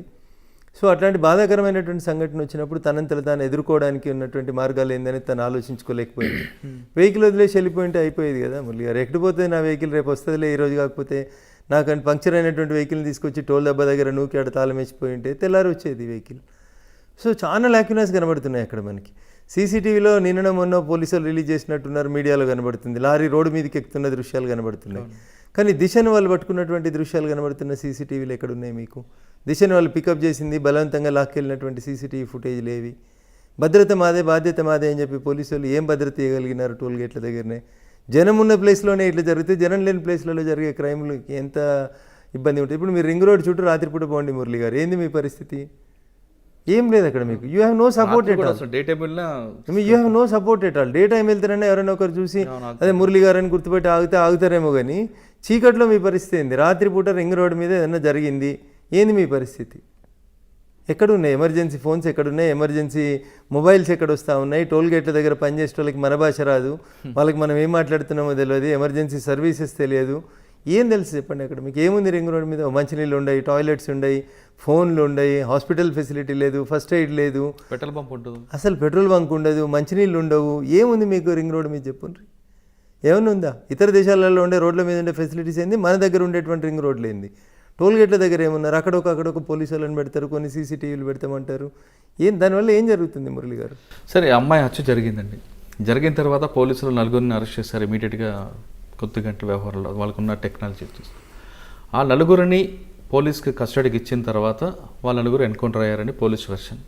తెల్లవారుజామున తీసుకురావడం, సీన్ రీకన్స్ట్రక్షన్ చేస్తున్నప్పుడు వాళ్ళు మా మీద దాడి చేశారు కాబట్టి మేము ఫైర్ ఓపెన్ చేసాం అంటారు. ఇదంతా వాస్తవం అంటారా మీకున్న లాజిక్ ప్రకారం? అంటే ఇందులో చాలా క్లియర్గా చెప్పండి. ఎన్కౌంటర్ చేయడం వల్ల ప్రపంచం అంతా కూడా హర్షిస్తుంది, తెలంగాణ పోలీసులు చేసిన మంచి పని అంటారు. ఒక సీనియర్ క్రిమినల్ అడ్వకేట్గా మీరు రెండో పాయింట్ కూడా చెప్పండి. ఎన్కౌంటర్ని సపోర్ట్ చేస్తావా వ్యతిరేకిస్తావా అంటే, ఒకవేళ అది నిజమైన ఎన్కౌంటర్ అయితే నేను సపోర్ట్ చేస్తాను దాన్ని. నిజంగా వాళ్ళు పారిపోయే ప్రయత్నం చేసినారు, వాళ్ళు వెపన్స్ లాక్కునే ప్రయత్నం చేసిన పరిణామ క్రమంలో there is no other way for the police అంటే they deserve it. Self defence అనేది మీరు జ్యుడిషియల్ కస్టడీలో ఉన్నా వస్తుంది, ఇద్దరున్నా వస్తుంది, ఒకరున్నా వస్తుంది. పోలీసు వాళ్ళు 10 మంది ఉన్నారు కాబట్టి వీళ్ళేడ తిరగబడతారా అంటే వాడు పారిపోవాలన్న మూడ్లో ఉన్నాడు, తిరగబడితే తిరగబడి ఉంటాడు. చిన్నగా ఉన్నాడా, సన్నగా ఉన్నాడా, వెపన్ వాడిండా, వాడలేదా, this is all secondary issue. మీ మనసులో పారిపోవాలన్న ఆలోచన ఉందనుకోండి మురళి గారు, ఆ నిమిషం మీరు ఎట్లా రియాక్ట్ అయినారనేది ఎవరికి తెలుస్తుంది? సో ఎన్కౌంటర్ అది ఆ సందర్భంలో ఆ నిమిషంలో జరిగినటువంటి యాక్షన్కి రియాక్షన్గానే చూడాలి తప్ప ఇంకొకటి చూడొద్దు మురళి గారు. సో ఫేక్ ఎన్కౌంటర్ అనేటువంటి అనుమానాలు ఎందుకు వస్తున్నాయి షాద్నగర్ ఎన్కౌంటర్ లేదా చటాన్పల్లి ఎన్కౌంటర్ మీద అనేది మనం ఒక గమనంలోకి తీసుకుంటే, ఫస్ట్ 3 రోజులు ఎవరు కూడా ఏం మాట్లాడలేదు మురళి గారు. ఎప్పుడైతే ఈ రాష్ట్ర ప్రభుత్వంలో ఈ క్యాబినెట్లో సీనియర్ మంత్రులుగా ఉన్నటువంటి కొంతమంది మంత్రులు చూసినావా మా ముఖ్యమంత్రి గారు ఒక మెసేజ్ పంపించాలనుకున్నారు సమాజానికి, పంపించినారు అని అన్న మరుక్షణం ఏమనిపిస్తుంది మురళి గారు మీకు? ఓహో గవర్నమెంటే ముందు ప్లాన్ చేసుకొని తెచ్చి చంపేపించిందా అని మొదట అనుమానం వస్తుంది. ఒక మంత్రి మాట్లాడితే సరే తలసాని శ్రీనివాస్ యాదవ్ గారు అంటే ఏదో తెలియకుండా మాట్లాడాడేమో, చట్టాలు తెలియమో అని అనుకుందాం. కొద్దిసేపటి తర్వాత మళ్ళీ పువ్వాడ అజయ్ గారు చూసినరా మా ముఖ్యమంత్రి గారు వదిలిన రామబాణం ఎట్లుంది అని అంటే, so what is the message you are sending? ఒకరు, ఇద్దరు, ముగ్గురు మంత్రులు మాట్లాడినారు వరుస పెట్టి. అంటే వాళ్ళ కార్యకర్తను ఉత్సాహపరచడానికి లేదా మహిళా వాళ్ళ పట్ల వాళ్ళకి ఒక సానుభూతి తీసుకురావడానికి ఆ మాట ఉండొచ్చు కదా. ఇది ఆ సందర్భం మురళి గారు. మీరు ఏ స్థానంలో ఉన్నారు? బాధ్యత గల ఒక మంత్రి స్థానంలో ఉన్నారు. Cabinet decision is collective decision. ముఖ్యమంత్రి మీరు అందరూ కూర్చొని నిర్ణయాలు తీసుకుంటారు. మరి ఇప్పుడు ముఖ్యమంత్రి గారిని మిమ్మల్ని ఎన్హెచ్ఆర్సీ లేకపోతే రేపు సుప్రీంకోర్టు ప్రశ్నించాల్సి వస్తే ఇదే చెప్తారా? కార్యకర్తలను ఉత్సాహపరిచేందుకు మేము చంపేసినామని చెప్పమని చెప్తే కోర్టు ఒప్పుకుంటుందా మురళి గారు? సో బాధ్యతాయుత స్థానాల్లో ఉన్న వాళ్ళు, రాజ్యాంగం మీద ప్రమాణం చేసినటువంటి పెద్దలు, మీరు మాట్లాడేటువంటి మాటలు బాధ్యతాయుతంగా ఉంటే బాగుంటాయి తప్ప ఇట్లాంటి మాటలు మాట్లాడి మేమేదో మా కార్యకర్తలకి జోష్ నింపడానికి చేసినామనంటే ఇప్పుడు కార్యకర్తలు అడుగుతున్నారు, మరి రేపు చేసిన అందరినీ కాల్ చేయమని అడుగుతున్నారు. You have that power. అందరినీ కాల్ చేస్తారా? లేదు కదా. ఇక్కడ అగ్రకులం అమ్మాయి కాబట్టి కాల్ చేసినారు, మరి అక్కడ టేకు లక్ష్మికి అన్యాయం జరిగింది, టేకు లక్ష్మి విషయంలో కూడా కాల్ చేయండి అని అడుగుతుంది సమాజం. మరి కాల్ చేస్తారా? అప్పుడు ఏం సమాధానం చెప్పాలి? కార్యకర్తలకు ఏం చెప్పాలి? పోలీసు వాళ్ళకి ఏం చెప్పాలి? రేపు సుప్రీంకోర్టు ఈరోజు ఆర్డర్ ఇచ్చింది మురళి గారు, ఏంది ఎవరు కాన్సిక్వెన్సెస్ ఫేస్ చేయాలి? మాట్లాడిన మంత్రులకి నోటీసులు వచ్చినాయి అనుకోండి, ఏం చెప్తారు వీళ్ళు? అవును మేము క్యాబినెట్ కలెక్టివ్ డిసిషన్, మేమే ఎన్కౌంటర్ చేయమని చెప్పి పోలీసులకు చెప్పినామని చెప్పమనండి మురళి గారు. ఒక మంత్రిని ముందుకొచ్చి జరిగే ఫలితం ఏముంటుంది, పర్యవసానం ఏముంటుంది తెలుస్తుంది. సంబంధిత మంత్రి జైల్లో ఉండాల్సి వస్తుంది. క్యాబినెట్ నిర్ణయం అంటే ఒక మాట అంటే చాలు, అది ఇంకా తప్పదు కదా. అప్పుడు ముఖ్యమంత్రి గారు జైలుకి పోవాల్సి వస్తుంది, మంత్రులు జైలుకి పోవాల్సి వస్తుంది. ఎట్లా చెప్పగలుగుతారు? కొందరిని తీసుకొచ్చి మీరు హత్య చేయండి అని చెప్పే అధికారం క్యాబినెట్కి ఉంటుంది కదా. క్యాబినెట్కి ఎట్లుంటుంది చెప్పండి? అది మీరు అన్నట్లుగా ఎక్స్చేంజ్ ఆఫ్ ఫైర్ అవ్వచ్చు, అక్కడ జరుగుతున్నప్పుడు మీరు నేను ఇద్దరం కూర్చొని మాట్లాడుతున్నాం మురళి గారు. ఇప్పుడు యాక్షన్ ఏదైనా జరిగితే రియాక్షన్ జరిగిందంటే ఒక మీనింగ్ ఉంటుంది. యాక్షన్ లేకుండా రియాక్షన్ చూపెడితే ఎట్లా జనం జస్టిఫై చేస్తారు? కాన్స్పరెన్సీ కనిపిస్తుంది. ఇప్పుడు మంత్రులు మాట్లాడిన తర్వాత ఆ చటాన్పల్లి ఎన్కౌంటర్ ఫేక్ ఎన్కౌంటర్ అనేటువంటి అభిప్రాయం ప్రజలలో బలంగా పోతుంది. దానికి తోడు ఇలా సుప్రీంకోర్టు ఒక సిబిఐ విచారణో, ఒక రిటైర్డ్ జడ్జి తోటి విచారణో అనేసరికి ప్రజలు ఏమనుకుంటున్నారు? ఓహో ఇది నిజంగా అబద్ధంగా జరిగిందా? ఇప్పుడు రెండో కోణం వచ్చింది మురళి గారు జనం ముందుకు. ఏమని? వాళ్ళు పేదోళ్ళు కాబట్టి, వాళ్ళ తరఫున మాట్లాడేటోడు ఎవరు లేడు కాబట్టి, ఆ చనిపోయిన అమ్మాయి అగ్రకులం అమ్మాయి కాబట్టి అందరు కలిసి చేపించారు. అదే అక్కడ టేకు లక్ష్మికి జరిగింది అన్యాయం. టేకు లక్ష్మి విషయంలో ముద్దాయిలందరూ ఒక వర్గానికి సంబంధించిన వాళ్ళు కాబట్టి భయపడుతుంది. మళ్ళీ ఏ ఓవైసీలో ఆత్మలు అడ్డం వస్తాయో అని చెప్పి చంద్రశేఖరరావు గారు భయపడుతున్నారు. ఇట్లాంటిదంతా సోషల్ మీడియాలో చర్చ జరుగుతూ ఉంది. స్కోప్ ఎవరు ఇచ్చినారు? గౌరవ మంత్రి వర్యులే ఇచ్చినారు. వాళ్ళ మాటలు మాట్లాడి ఉండకపోతే దిశ ఎన్కౌంటర్ గురించి ఇంత ఇష్యూ ఉండేది కాదు మురళి గారు. దిశకు జరిగింది అన్యాయం, దిశ పట్ల వాళ్ళు ప్రవర్తించింది అజ్ఞానులుగా, మూర్ఖులుగా ప్రవర్తించారు. ప్రజలు అందుకనే వాళ్ళకి మంచి శిక్ష పడ్డది అనుకున్నారు. కానీ ఆ మాట మంత్రుల నోట్ల నుంచి వచ్చినప్పటికీ జనం ఏమనుకుంటున్నారు? అట్లెట్లా చేస్తారు? గరీబోళ్ళు అయితే చేస్తారా? డబ్బున్నోళ్ళు అయితే చేస్తావా నువ్వు? మరి ప్రత్యూష హత్య కేసులు ఏమైంది? ఆయేషా మీరా హత్య కేసులు ఏమైంది? డబ్బున్నోళ్ళ హత్య కేసులలో ఏం జరుగుతున్నాయి చెప్పుండ్రు అనేటువంటి గొంతు అనగదొక్కబడినటువంటి వర్గాల నుంచి వినబడుతుంది. దానికి అవకాశం మనం ఇచ్చినట్లే, మనమే మంత్రులు ఇచ్చినట్టు, మనం కాదు, పాలకులు ఇచ్చినారు. కాబట్టి they have to face the music. ఇప్పుడు ఆల్రెడీ సుప్రీంకోర్టు కూడా ఒక కమిటీని వేసింది, 6 నెలలు రిపోర్ట్ ఇవ్వమని చెప్పింది. ఇది ఏ విధంగా ఉండిపోతుందండి? గతంలో జరిగినటువంటి అనేక సంఘటనలని, అనేక ఎన్కౌంటర్లకు సంబంధించి సుప్రీంకోర్టు ఆధ్వర్యంలో జరిగిన విచారణల్ని చూస్తే మీకు గుర్తుండే ఉంటుంది. చివరికి మా జాతీయ అధ్యక్షుడిగా పనిచేస్తుండు ప్రస్తుత హోంమంత్రిగా ఉన్నటువంటి అమిత్ షా గారు కూడా ఒక ఎన్కౌంటర్కి సంబంధించి ఎంత ఇబ్బంది పడినటువంటి పరిస్థితులు మీరు గమనంలోకి తీసుకున్నారు. దాంట్లో కూడా సుప్రీంకోర్టు ఇన్వాల్వ్ అయ్యి సిబిఐ ఇన్వెస్టిగేషన్ చేసి అమిత్ షా చివరికి కోర్టు కేసును కొట్టేసింది. అది వేరే విషయం అనుకోండి మురళి గారు. కానీ ఈ ఫేస్డ్ లాట్ ఆఫ్ ట్రబుల్స్. ఆ రోజు గుజరాత్ హోంమంత్రిగా ఉన్నందుకు వారు ఎంత ఇబ్బంది పడ్డారో చూస్తారు మీరు. రాష్ట్రంలోంచి తాడిపారు కూడా ఇచ్చినారు, 3 నెలలు జైల్లో ఉండాల్సి వచ్చింది, రకరకాలైనటువంటి అవస్థల్ని ఫేస్ చేయాల్సి వచ్చింది. సో అల్టిమేట్గా కోర్టు ఆ కేసును కొట్టేసింది, అది వేరే విషయం అనుకోండి. బట్ ఒకవేళ ఫేక్ ఎన్కౌంటర్ అని సుప్రీంకోర్టు నిర్ధారణకు వస్తే ఎన్ని రకాలైనటువంటి ఇబ్బందులు వస్తాయి మురళి గారు. కాబట్టి బాధ్యతాయుత స్థానంలో ఉన్న కొందరు మంత్రులు చేసిన మాటలు పోలీస్ అధికారులను ఇబ్బంది పెడతాయేమో అనేది నాకు అనిపిస్తున్నటువంటి అంశం. సార్ ఫైనల్గా చెప్పండి, ఇప్పుడు ఎన్కౌంటర్ ఫేకా కరెక్ట్ అన్నది సుప్రీంకోర్టు కమిటీ ఇచ్చిన నిర్ణయం మీద ఆధారపడి ఉంటుంది. ఆ విషయం పక్కన పెడితే పోలీసులు సాధారణంగా ఎన్కౌంటర్ చేయాలి, ఎక్స్చేంజ్ ఆఫ్ ఫైర్లు చంపాలని అంత రిస్క్ తీసుకుంటారా? అంత రిస్క్ తీసుకునే పోలీస్ అధికారులు ఇప్పుడు ఎవరు లేరు మురళి గారు.